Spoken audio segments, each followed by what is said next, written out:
விஜய் கையில் கிடைத்த புது அஸ்திரம். அக்டோபர் 18ஆம் தேதி கரூருக்கு விஜய் போக போறதாகவும், அந்த பகுதியில் இருக்கிற ஒரு பெரிய திருமண மண்டபத்துல கரூர் அசம்பாவிதத்துல உயிரிழந்த 41 குடும்பத்தினரையும் வர வச்சு ஆறுதல் சொல்றதோட, அவங்களுக்கு 20 லட்சம் ரூபாய் நிவாரண நிதியும் வழங்க போறாருன்னு ஒரு தகவல் உலா வருது. இது உறுதியாகாத நிலையில இயக்குனர் சேரன் தன்னோட சமூக வலைத்தள பக்கத்துல ஒரு பதிவு வெளியிட்டிருக்காரு. அதுல பாதிக்கப்பட்டவங்களை கூட நேர்ல வர வச்சுதான் ஆறுதல் சொல்வீங்களா? ரொம்ப தவறா இருக்கு விஜய். ஒவ்வொருத்தர் வீட்டுக்கும் நேர்ல போறது தானே மரியாதை. அப்பதான் உங்களுக்கு ஏற்பட்டிருக்க கலங்கம் விலகும். அது முடியாத போது மக்களுக்காக உங்களால எப்போதுமே நிக்க முடியாதுன்னு பதிவிட்டிருந்தாரு. இதுக்கு பதில் சொல்ற வகையில டைரக்டர் ஜான் மகேந்திரன், இது முதிர்ச்சியற்ற மற்றும் நடைமுறைக்கு மாறான ஆலோசனை.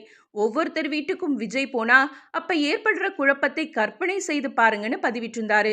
இதுக்கு கொந்தளிச்சு போன சேரன், ஒரு தலைவன் எப்பவுமே எனக்காக பக்கத்துல வந்து நிப்பாருன்ற நம்பிக்கை உருவாக்கணும், இல்லனா அதை வளர்த்துக்கணும். வெறும் ரசிகர் மன்றமா இருக்கிற வரைக்கும் யாரும் கேட்கல. எங்களை ஆளணும்னு வரும்போது இந்த கேள்வி வருது.